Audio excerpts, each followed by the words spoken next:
Continuamos con el sol de la mañana después de esa conversación con el expresidente Leonel Fernández. Ahora nos da una conversación también muy importante.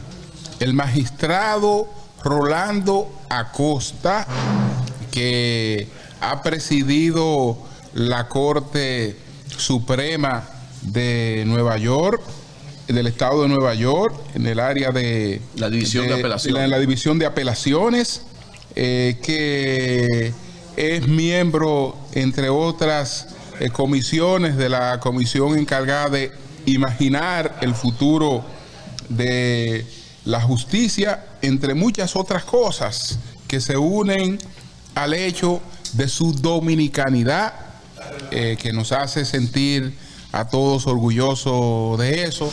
Y además él es compueblano de el más grande de todos los santiagueros, que se llama Johnny Pacheco, el maestro Johnny Pacheco. El santiaguero más grande de todos los tiempos, el más grande de todos los tiempos, se llama Johnny Pacheco. Él es compueblano de Johnny Pacheco. Por eso que los menos caballeros en Santiago. Magistrado, qué placer tenerle acá. Encantado.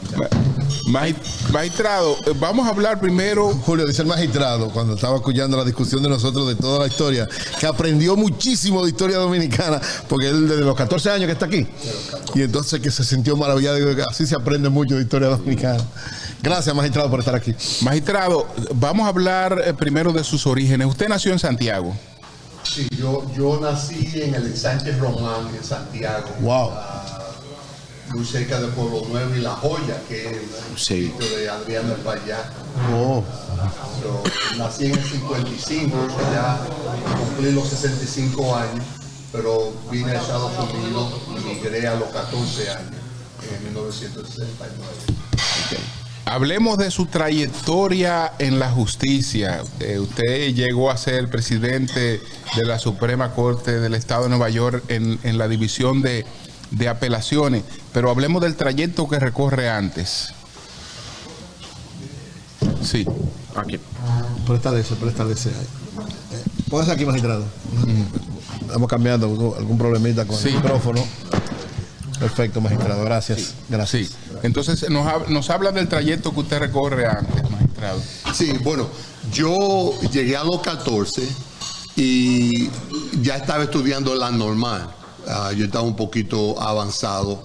Fui a escuela pública aquí. A mí emigramos por la misma razón de que los dominicanos emigramos a los Estados Unidos buscando un futuro para la familia y el sacrificio de los padres míos. Me gradué de Dewey Clinton High School aquí en el Bronx y fui uno de los mejores peloteros en la ciudad de Nueva York. Tuve la oportunidad de firmar profesionalmente o de adquirir un título que mi papá me aconsejaba siempre, un título de Harvard o de Yale o de Columbia. Es más importante que ser pelotero ahora, porque si tú te acuerdas, a los 30 ya uno era un dinosaurio en aquellos tiempos. Decidí ir a la Universidad de Columbia, me gradué con honores de la Universidad de Columbia y también de su Facultad de Derecho en 1982. Empecé como abogado en la misma sociedad de ayuda legal que ayudó a mi familia cuando emigramos aquí a la ciudad de Nueva York. Fui comisionado de abogado encargado de la división civil de la sociedad de ayuda legal y también fui comisionado en la administración del alcalde Dinkins y del alcalde Koch, comisionado de la Comisión de Derechos Humanos. Fue en el 1998 que tuve la oportunidad de ingresarme a la rama judicial y fui electo en Manhattan a la Corte Civil de la ciudad y 3 años después a la Corte Suprema, después a la Corte Suprema en el 2002. Después el gobernador me nombró a la división como juez asociado a la Corte de Apelación, la cual presido ahora.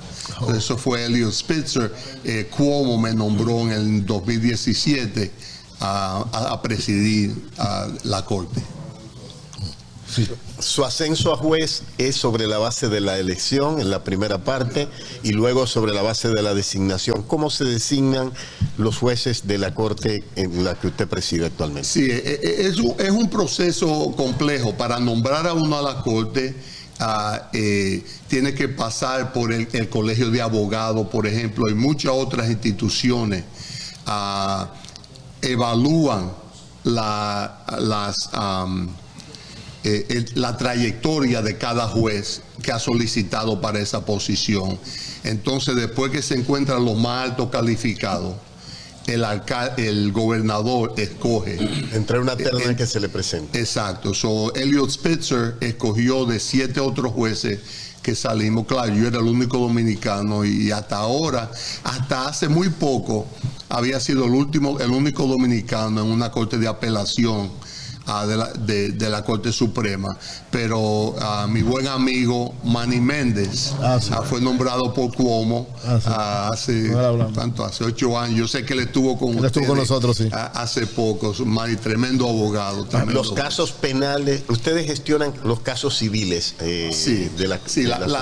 los temas penales de delitos cometidos contra el Estado, contra los terceros. ¿Qué tipo de jueces lo manejan? Sí, nosotros, la División de Apelación es considerada la corte más eminente en los Estados Unidos. Y parte de eso es los tipos de casos que oye. Nosotros oímos todo tipo de casos, penales, civiles, comerciales, todos se gestionan en esa sola corte. En esa sola corte. Yo presido, la corte tiene 20 jueces. Y ¿está dividida en cámara? No. Yo me encargo de crear paneles de 5 jueces que son los que oyen los casos que son apelados de las diferentes cortes del Estado. O sea, ¿hay especialistas en cada área para...? En realidad no. Somos todos generales, pero pasamos acuérdense, no solamente de los casos que son presididos, también la Corte tiene jurisdicción de imponer disciplina a todos los abogados en el Estado. Por ejemplo, yo sé que últimamente el abogado Giuliani, que era alcalde, fue uno de los abogados que nosotros impusimos disciplina. No puedo hablar de eso porque está pendiente todavía en la Corte. Los casos que oímos son casos generales. Dice que somos preeminentes porque los casos de billones y billones de dólares son los que se oyen en mi corte, compitiendo con Londres, compitiendo con cortes federales, compitiendo con Delaware. Esos casos comerciales vienen a la corte de nosotros. Sí. Lo del caso de Lima. Escúchame. Adelante, Ramón. Sí, doctor, buenos días. Buenos días. Ramón Mercedes, radicado aquí en Nueva York. Es de conocimiento que usted es el juez dominicano de más alto rango aquí en el estado de Nueva York. Bien, y se caracteriza por su sencillez, porque con frecuencia lo veo en los restaurantes, pidiendo, sentado con su comida criolla, etcétera, etcétera, etcétera. Normalmente. Sí, una sencillez extraordinaria.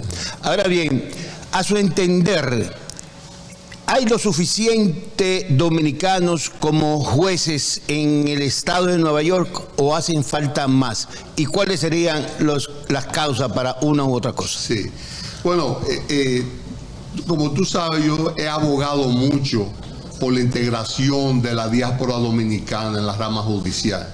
Nosotros empezamos cuando yo me hice juez, cuando a mí me eligieron como juez de la Corte Civil, que fue en 1998.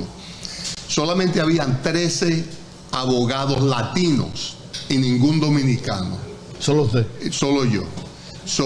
Desde ahí ha subido mucho. Nosotros ahora tenemos como 20, elegimos 2 en esta temporada pasada, tenemos como 22, 24 jueces de origen dominicano. Yo presido sobre una de las cortes más importantes, pero también hay abogados la que preside la corte de Surrogates Court, no sé cómo se dice, donde se oyen los casos de los muertos. Dice, es presidida por una dominicana, muy buena juez. En la corte mía está Manny Méndez. Hemos elegido ya jueces dominicanos en el condado de Queens con Dicia Pineda, en Brooklyn con Patria. Tenemos un sinnúmero, 22 o 24 basado en las últimas elecciones. La comunidad está progresando. Claro, si tú miras lo que somos 3,000 jueces a nivel de estado y solamente hay como 100 latinos, de esos 100, 22, 24 jueces dominicanos, ese es un porcentaje que no está basado en la población del estado de Nueva York, porque acuérdate que nosotros somos un porcentaje mucho más alto que el porcentaje de jueces. Eso es algo que se tiene que bregar todavía con eso. El gobernador está la gobernadora ahora está muy consciente de la necesidad de tener una rama de gobierno judicial que representa la población completa en el estado, y eso claro nos incluye a nosotros. Magistrado, los jueces no pueden usar tarjeta, ¿es cierto eso? Tarjeta de presentación. Bueno, podemos usar tarjeta, pero por lo general no lo hacemos. Y la razón que no lo hacemos es porque acuérdate que nosotros como jueces estamos muy limitados en las actividades que podemos participar. No queremos, por ejemplo, darle una tarjeta a alguien que después nos llama para pedirnos consejo legal de algo, que eso nos prohíbe a nosotros. Nosotros no podemos participar en situaciones políticas, no podemos opinar acerca de situaciones políticas y por razones de importancia. Por ejemplo, en la corte mía tenemos 3, 4, 5 casos del presidente Trump. El presidente pasado, Trump. Tenemos situaciones de disciplina del señor Giuliani, casos de muchas... Tienen connotaciones políticas. Exacto. Nosotros no podemos opinar de situaciones que pueden venir a la corte o que están pendientes en la corte. Magistrado, usted, según la información que tenemos, tiene un gran espíritu social de ayuda, de colaboración, y además ha manejado, según nos dicen, el concepto de retribución, que debe ser uno de los elementos fundamentales en las decisiones que se toman. ¿Cómo maneja usted esto? Recordar que estamos conversando con el magistrado Rolando Acosta, que es el dominicano que tiene la mayor jerarquía en la justicia en el estado de Nueva York. Presidente de la Corte de Apelación. Sí, en la división de apelación. Entonces, el concepto de retribución, ¿cómo usted maneja eso? ¿Qué significa eso? ¿Y cómo logra implementarlo? Sí, bueno, acuérdate que en una sociedad bajo el imperio de la ley, parte de la obligación de un juez o de una corte es de imponer justicia, y esa justicia se basa en diferentes cosas. Claro, tú cometes una fechoría y hay que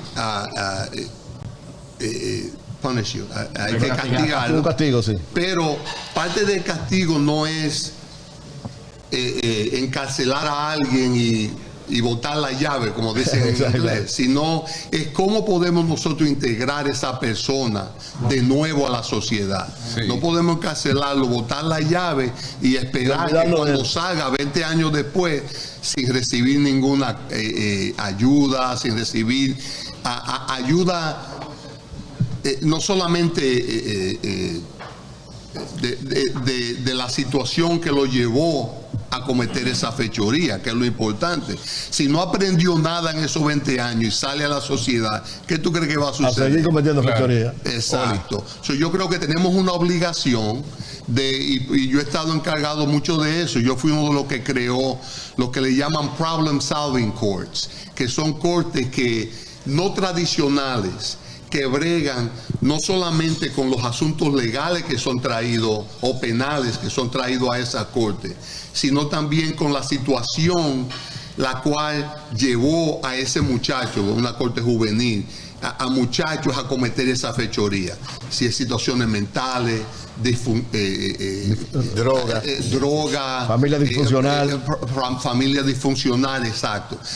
Nosotros teníamos psiquiatras, psicólogos, trabajábamos con los pastores en Harlem para bregar cómo podemos nosotros crear una situación donde muchos de estos muchachos y los muchachos que venían ante mí, el 90% no tenían padre. Wow. Y están aprendiendo a ser hombres de los otros muchachos que están en la calle, que tampoco tenían padre. Esa responsabilidad, sí, esa habilidad de integrarse a una sociedad regida bajo el imperio de la ley es importante y esa es nuestra obligación. Magistrado, excelente. Hemos escuchado que las cárceles de Nueva York están sobresaturadas, incluso el gobierno local ha autorizado incluso descongestionarla. ¿Puede la autoridad decidir algo distinto a lo que ya decidió el tribunal? ¿Puede el gobernador decidir, bueno, aquí tenemos tantos presos que están a tanto, vamos a ponerlo en libertad? Sí, bueno, la política de las cárceles no son impuestas por mi corte, solamente los casos que son traídos. Por ejemplo, una política de la ciudad ahora de obligar a la gente, a empleados municipales, a ponerse la vacuna. Ese es un asunto que lo trajeron a la corte. Nosotros lo permitimos, ahora estamos bregando con esa situación. Lo mismo cuando si quieren cerrar a la cárcel de Rikers. Yo sé que eso ha sido algo que ha estado vigente por mucho tiempo y diferentes alcaldes, diferentes políticos han dicho cosas, pero no han cumplido lo que han dicho. Ahora últimamente se está hablando de cerrar una cárcel que el porcentaje de COVID que existía, la gente que se han muerto en muchas de esas cárceles es problemático. Se está ahora entre el gobernador, yo sé que la gobernadora firmó una ley el jueves pasado para bregar con ese asunto. Sí. Magistrado, yo le tengo una pregunta. En estadísticas básicas del tipo de casos que ustedes reciben en la Corte de Apelación, ¿cómo se divide más o menos, si tiene alguna estadística fresca por tipo de casos que ustedes reciben, más o menos? Sí, bueno, nosotros se apelaron a la Corte mía el año pasado como 5,000 casos. Se completaron, que tiene que ver, por ejemplo, casos criminales son como el 40% de los casos que nosotros tenemos. El 60% son de casos civiles, comerciales, casos de familia. Porque acuérdate, todas las cortes son apeladas ante nosotros, la corte de familia, la corte criminal, sistemas penales dentro de la Corte Suprema al trial level, donde hay juicio. Todo eso se apela ante nosotros. El año pasado se perfecte, la palabra que usamos en inglés, 2,144 casos. De esos 2,144 casos, nosotros adjudicamos todos los casos. Es la única corte de apelación en los Estados Unidos que no tiene ningún caso pendiente. El promedio de tiempo que nosotros tomamos para hacer esas decisiones fueron 29.7 días. Después que tú argumentas el caso ante la corte de nosotros, emitimos una decisión en un promedio de 30 días. Su conexión, magistrado, usted dijo, se fue a los 13 años de su natal Santiago. Su conexión con la República Dominicana, visita frecuentemente, tiene familiares allá que todavía ve. ¿Y qué le parece? Sí, todavía tengo tíos, todavía tengo amigos, y mis padres se retiraron, los dos ya murieron, pero se retiraron a la República Dominicana. Claro, esa es the umbilical cord. El cordón umbilical. El cordón umbilical, claro, ese es todavía. Acuérdate, lo que en Estados Unidos, por ejemplo, cuando la gente habla de mí o habla de cualquier dominicano que ha adquirido cualquier nivel, nosotros perdemos nuestra individualidad. Yo no soy Rolando Acorte, juez presidente la Corte Suprema, sino yo soy Rolando Acosta, el dominicano que está presidiendo, ¿entiendes? Uno nunca pierde eso y eso es un orgullo de nosotros. Claro. Yo soy, aunque he adquirido esas cosas individualmente, yo soy parte de un grupo, de una comunidad vigente, de una diáspora en los Estados Unidos que se está echando por delante. ¿Y sus hijos, magistrado, ven el país como parte suya? ¿Se sienten interesante? Yo tengo 2 hijos. Mi hija también es graduada de Columbia, de la Universidad de Columbia, de su Facultad de Derecho. Tomó una rumba diferente, no de derechos civiles como yo, juez. Ella es una associate en Debevoise Plimpton, que es uno de los bufetes muy de gran importancia en los Estados Unidos. Mi hijo Lucas no quiso hacerse abogado. Él es ahora el muchacho presidiendo el título de presidiendo press relations y campañas dentro del Partido Demócrata en Washington, el DNC. Lucas Acosta es inteligentísimo. Magistrado, una pregunta ética y otra de seguridad. Aquí se conocen en Nueva York muchos casos delicados en materia penal de narcotraficantes, por ejemplo el tema del Chapo que se procesó y se jugó aquí. Ustedes los jueces aquí no tienen necesidad de andar con escolta, no se sienten inseguros, no los amenazan los que son imputados, por un lado. Y por otro lado, el tema de los ingresos.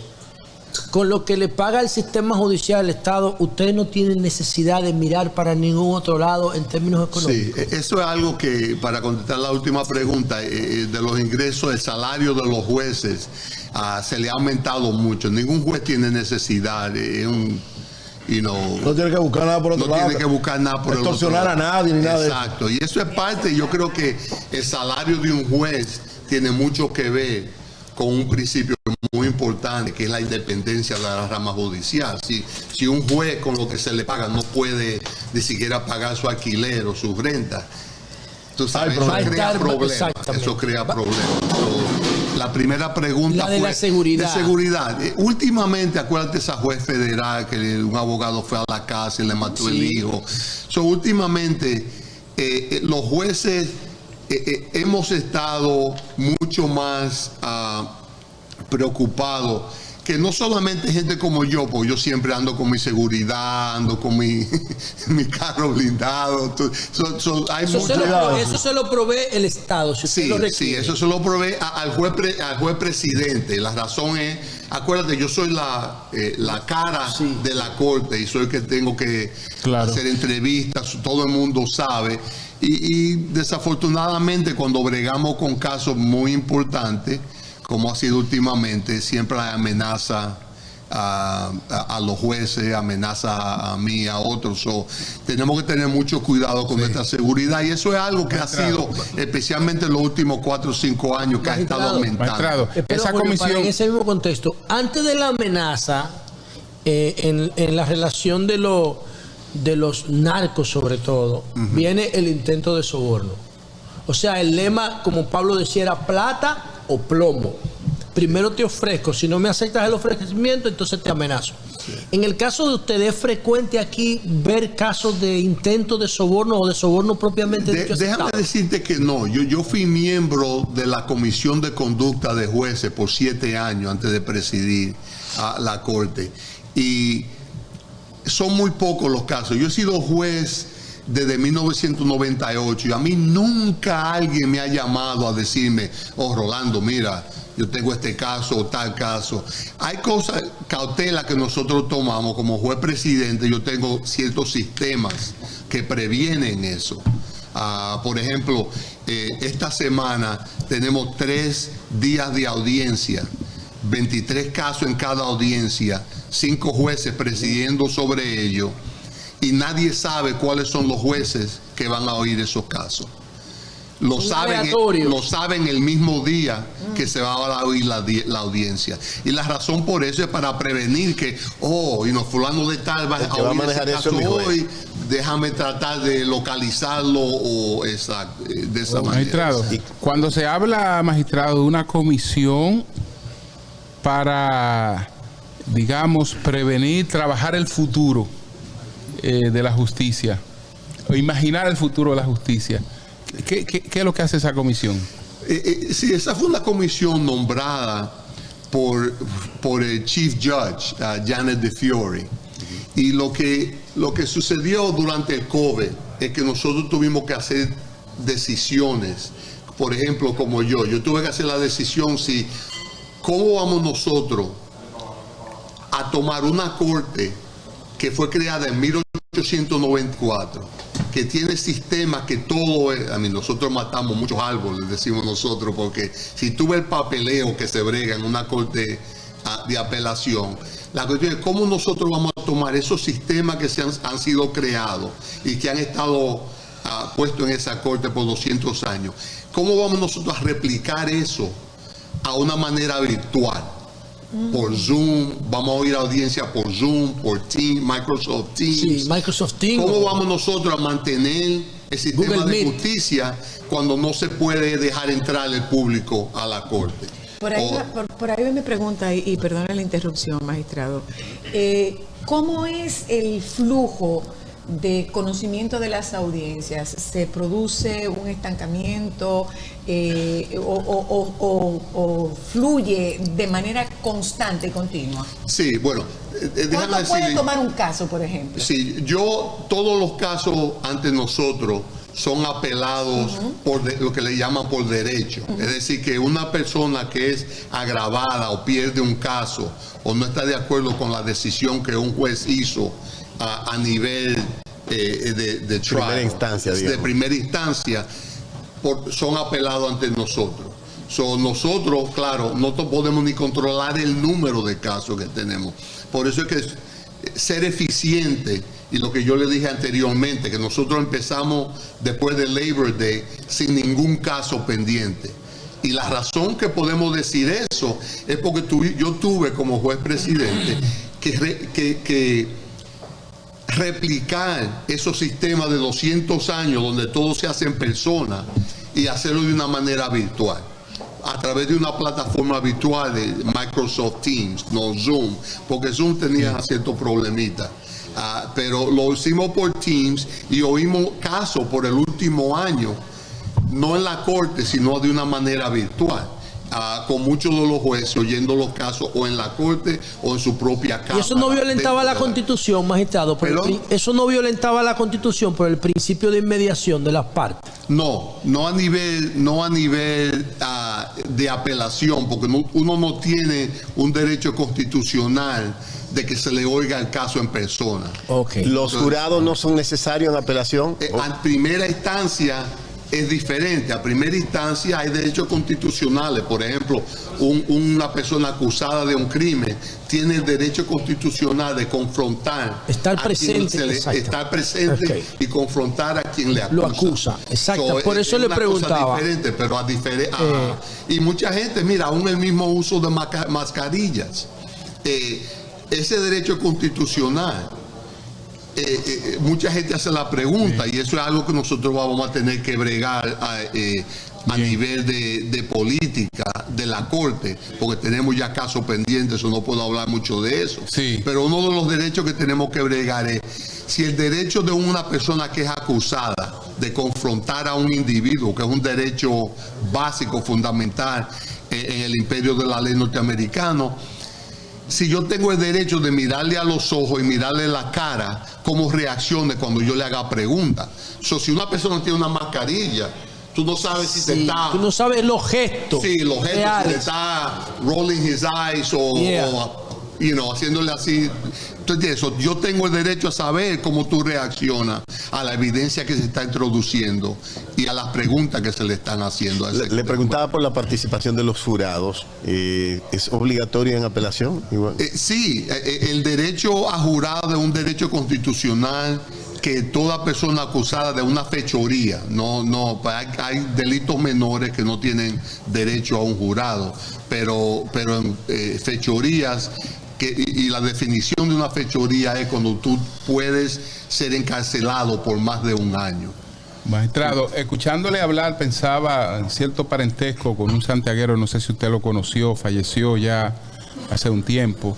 Radamés Virgilio Gómez Pepín. ¿Usted conoció a Radamés Gómez Pepín? No lo conocí en persona, pero sí, he oído mucho de él. Tienen cierto parentesco. Sí. Bueno, señores, gracias que el magistrado Rolando Acosta nos da esta oportunidad de conversar con él.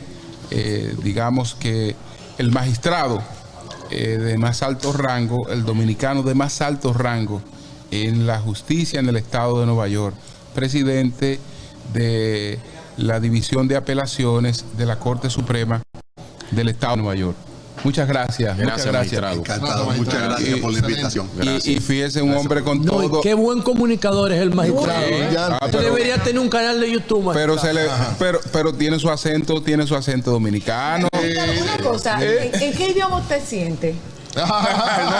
¿En qué idioma usted siente? Bueno, eso es muy interesante. Yo ahora pienso y creo en inglés. Ajá. Pero yo sé que cuando me gradué de colegio, la primera vez que yo tuve un sueño en inglés fue cuando me gradué de la Universidad de Columbia. Y eso fue a los 19 años. ¿En qué idioma usted sueña? Sí, el dominio del idioma viene de la que tú sueñas. Sí, claro. Yo sueño en inglés. Ninguno de nosotros los que estamos aquí hemos soñado en inglés nunca. Si yo fuera abogada, yo les replantearía la pregunta. Oye, Antonio, dijo yo que no él le sueña en inglés. pregunté en qué idioma usted sueña. Yo le pregunté en qué idioma usted siente. ¿En qué idioma yo siento en español? Ya.